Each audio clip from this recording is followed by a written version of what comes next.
Hello and welcome to Studio RC, an encouragement for your recovery and your faith.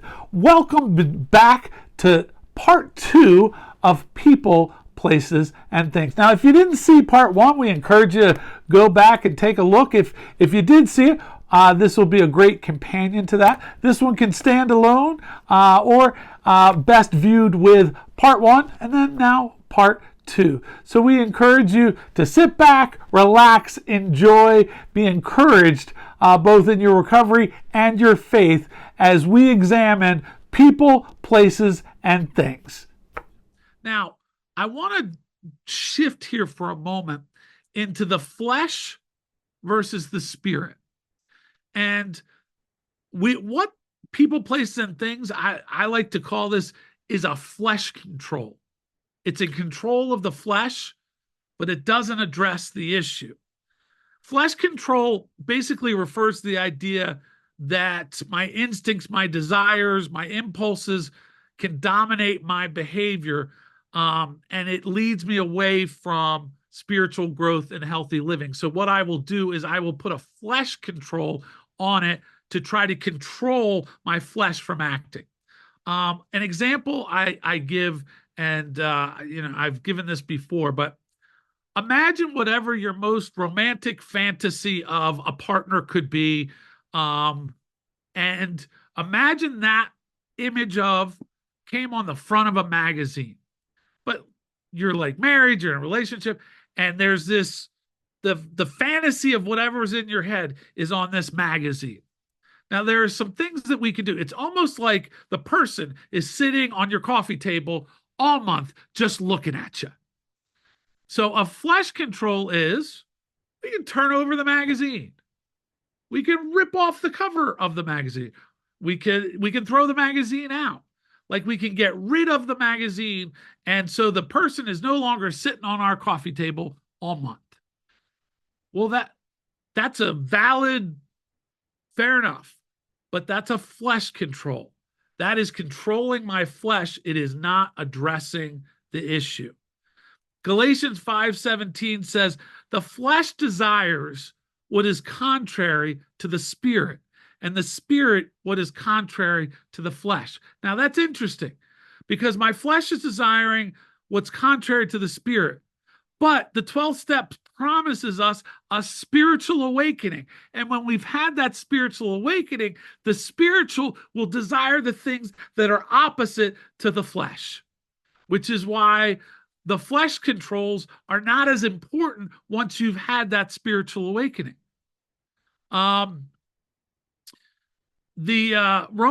8:5-6 say, those who live according to the flesh have their minds set on what the flesh desires. I want what I want. Sounds a lot like my addiction. But those who live in accordance with the Spirit have their minds set on the Spirit, what the Spirit desires.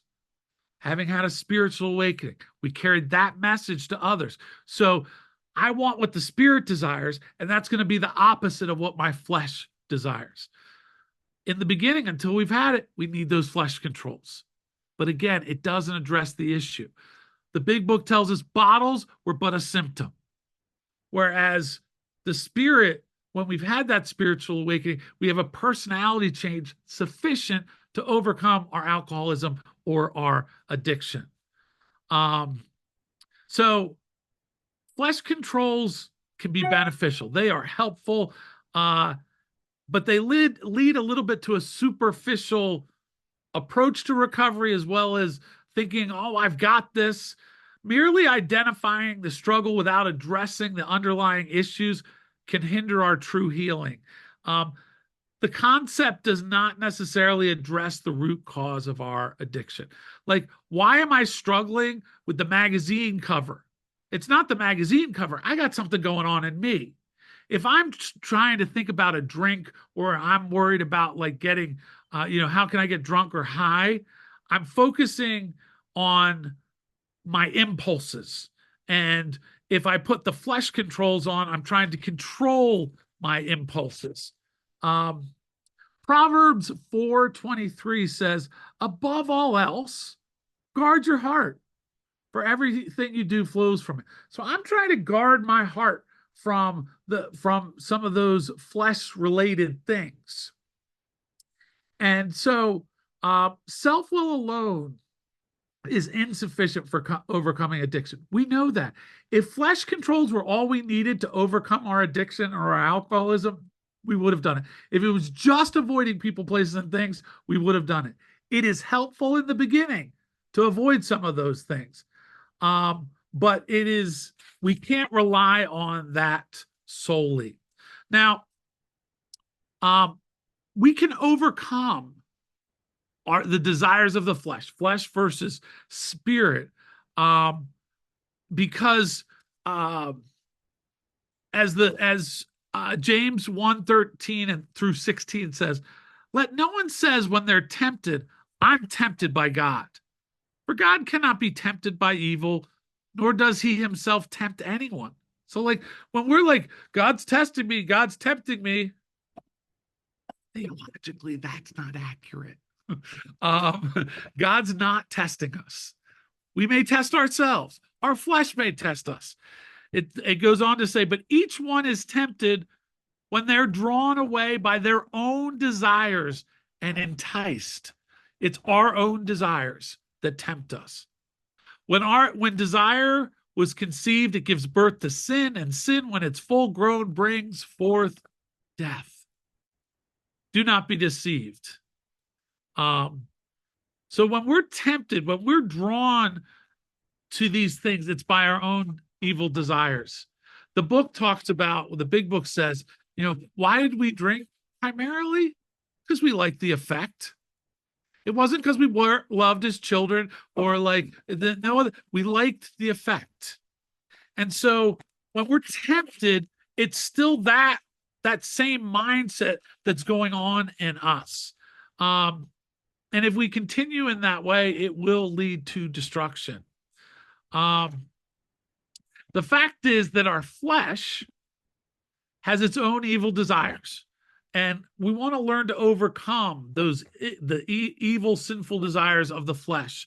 It tells us in Romans 8, and this is verses 1 and 2, Romans 8, 1 and 2. There is therefore now no condemnation to those who are in Christ Jesus, who do not walk according to the flesh, but according to the Spirit. That's with the 11th step. We're praying for the knowledge of God's will and the power to carry that out. We've had the spiritual awakening. We're carrying the message. We're trying to work and live according to the Spirit. For the law of the Spirit of life in Christ Jesus has made us free from the law of sin and of death. And so that helps us with that overcoming. How do we overcome the flesh? Well, know that you are free from the power of sin. That's part of, as a person of faith and having that spiritual awakening, is that we have forgiveness and we're free from that. We have the ability to use the Bible in relationship to our areas of weakness, scriptures, promises. We can also do that with the big book. We walk in the Spirit and crucify the flesh. Again, another faith-based thought process. And we put on Jesus and make no room for our flesh to come forth. We take on the persona of Jesus. And so I want to conclude with there's a great reading in the big book. And I'm going to go through a little bit of the reading. It's from page 100 through 103, just parts of it. But this is at the end of the chapter, working with others. This is at the end of the chapter that deals with step 12. So this is all talking about after you've experienced a spiritual awakening, after you've carried the message, you've gone through all the steps. And then this is where it's going to kind of flip people, place, and things on its head. Assuming we are spiritually fit, we can go do all sorts of things alcoholics are not supposed to do. People have said we must not go where liquor is served. We must not have it in our homes. We must shun friends who drink. We must avoid moving pictures which show drinking scenes. We must not go into bars. Our friends must hide their bottles if we go to their house. We mustn't think or be reminded about alcohol at all. Many people think that when we first get sober, that's what they think how we have to treat an alcoholic, like a China doll. They're so fragile, they're going to break. We need to change our behavior to meet the alcoholic. Our experience, the book tells us, shows this is not necessarily so that we have to avoid those things. An alcoholic who cannot meet these conditions still has an alcoholic mind. There is something the matter with their spiritual status if they're concerned about these things. Now, we rewind and talk about people, places, and things. In early recovery, we are concerned because we still have an alcoholic mind. We still have not experienced a spiritual awakening. So our spiritual status has not been to the point of matured or to the point of being recovered. And so, yes, we do need to be aware of those things.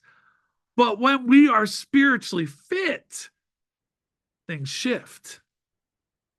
And I love this example that they give. They said, the only chance for sobriety in this mindset would be someplace like the Greenland ice caps.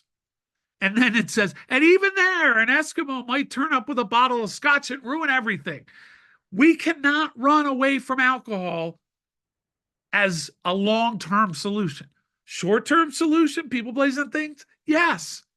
Once we have become recovered, there's no place we can't go.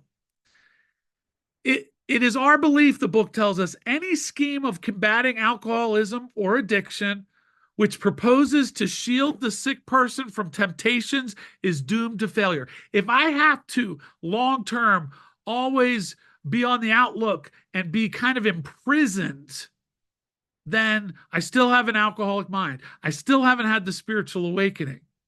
The whole point is I'm not shifting from it. It's not like I'm living in it, but I'm not like trying to like we can't go to a restaurant that serves alcohol.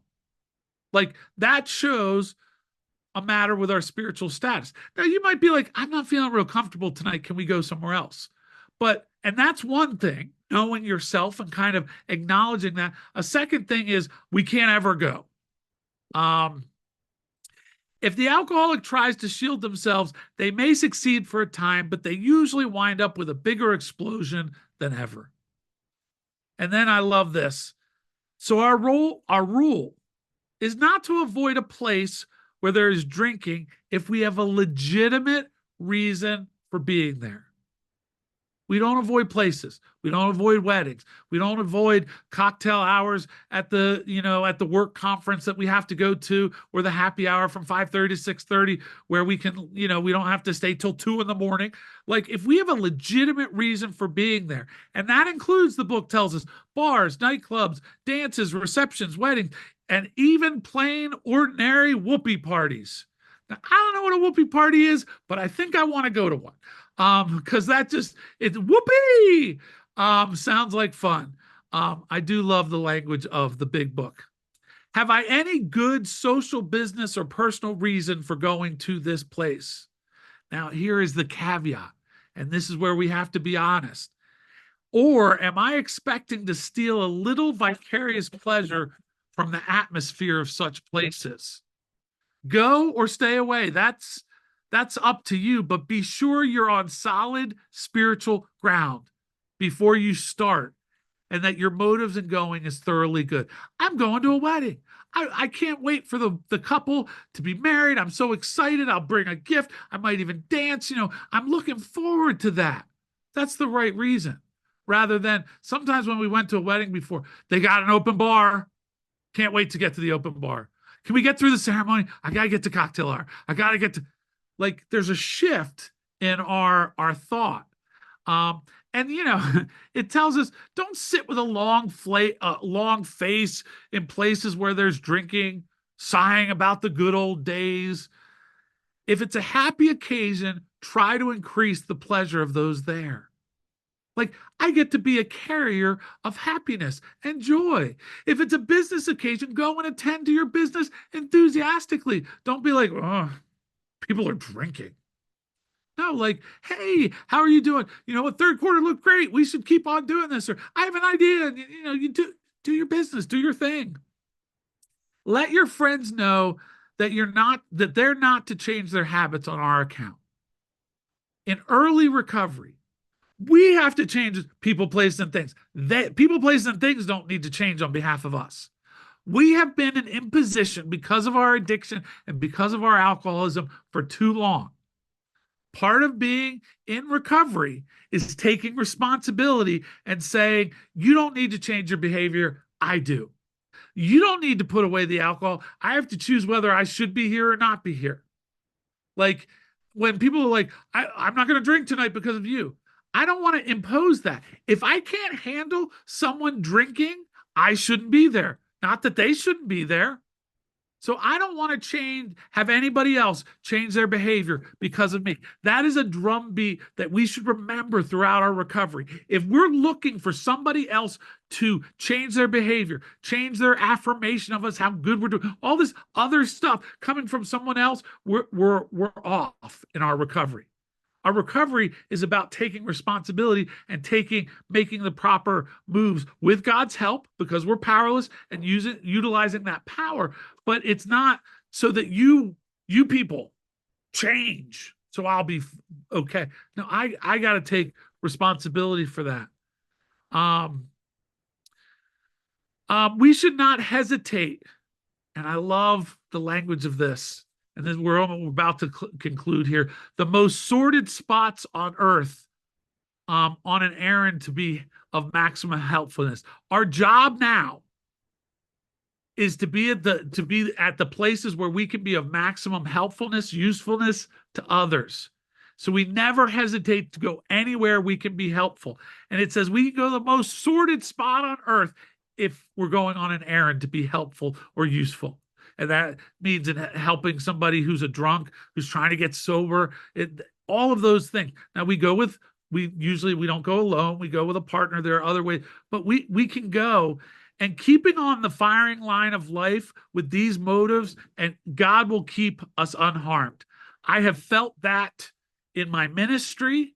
I have felt that, like, I have gone to, in our part of the world, there we have a very impoverished town that's very near us, and it's called Camden, New Jersey. It's one of the it's the poorest seaport on the eastern seaboard. Has a very rampant drug problem, has violence issues. They make some fits and starts and do some things, but it's not the best place to be. When I've gone on an errand for God, whether it's like doing some neighborhood work and various other, I have never felt concerned, because I was doing what God had called me to, and I've always felt protected. And I didn't go at 11 at night, rolling up to a corner either. Like, I tried to use some logic in that, but we can go anywhere. And I love being at places where when I look back, I was like, "Ooh, I was there," because God will take us to all those places. The final thing is, we are careful never to show intolerance or hatred of drinking as an institution to people drinking. And I'll be honest, I have to work on this particular thing with the legalization of marijuana. It kind of annoys me. Not gonna lie. It annoys me, and each place I go by, I'm kind of like, I shouldn't have that attitude.